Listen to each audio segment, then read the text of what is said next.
বাংলাদেশ ভারতের অভিন্ন নদী তিস্তা ও গঙ্গার পানি বণ্টন ইস্যুতে একটি বন্ধুত্বপূর্ণ সমাধান খুঁজতে চায় বাংলাদেশ।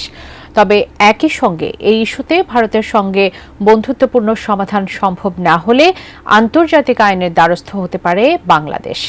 ভারতীয় সংবাদ সংস্থা পিটিআইকে দেওয়া সাক্ষাৎকারে এমনটাই জানিয়েছেন বাংলাদেশের অন্তর্বর্তী সরকারের পরিবেশ, বন ও জলবায়ু পরিবর্তন উপদেষ্টা সৈয়দা রিজওয়ানা হাসান। আরও জানাচ্ছেন ইমতিয়াজ আলম।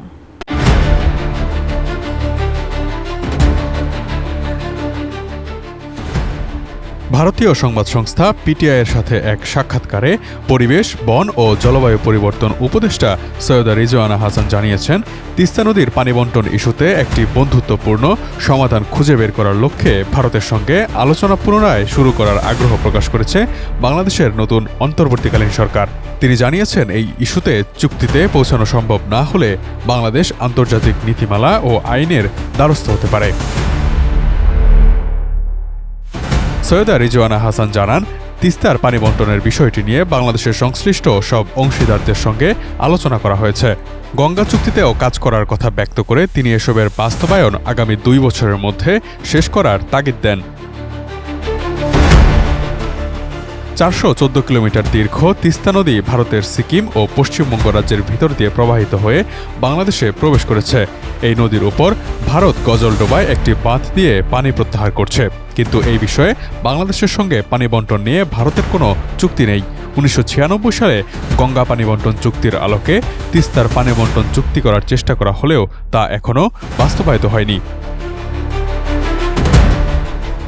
এর আগে 2021 সালের ডিসেম্বরে বাংলাদেশের সাবেক প্রধানমন্ত্রী শেখ হাসিনার ভারত সফরের সময় 2 দেশের মধ্যে পানি বণ্টন নিয়ে সর্বশেষ আলোচনা অনুষ্ঠিত হয়েছিল।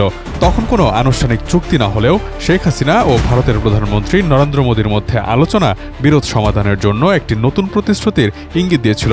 সেই বৈঠকের পর বাংলাদেশের অভ্যন্তরে তিস্তা নদীর সংরক্ষণ নিয়ে আলোচনার জন্য একটি কারিগরি দলও পাঠানোর সিদ্ধান্ত নেয় ভারত। ডিজাইন, এলিগেন্স, বিউটি, সেরা পণ্য সবার জন্য জেভিকো। সৈয়দা রিজওয়ানা হাসান আরও বলেন, সে সময় উভয় পক্ষই সম্মত হয় এবং তিস্তার পানি বণ্টন চুক্তির একটি খসড়াও প্রস্তুত করা হয়, কিন্তু পশ্চিমবঙ্গের মুখ্যমন্ত্রীর বিরোধিতার কারণে চুক্তিটি স্বাক্ষরিত হয়নি।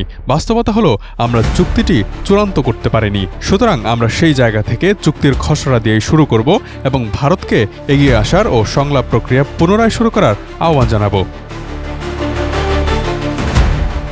উল্লেখ্য, 2011 সালে ভারতের তৎকালীন প্রধানমন্ত্রী মনমোহন সিংয়ের ঢাকা সফরের সময় এই বিষয় নিয়ে একটি চুক্তি স্বাক্ষর করার জন্য নির্ধারিত হয়েছিল, কিন্তু পশ্চিমবঙ্গের মুখ্যমন্ত্রী মমতা ব্যানার্জি তার রাজ্যে পানির অভাবের কারণ তুলে ধরে এটিকে সমর্থন করতে অস্বীকার করেন।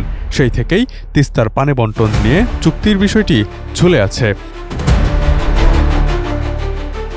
Imtiaz Alam, desk report, ATN news.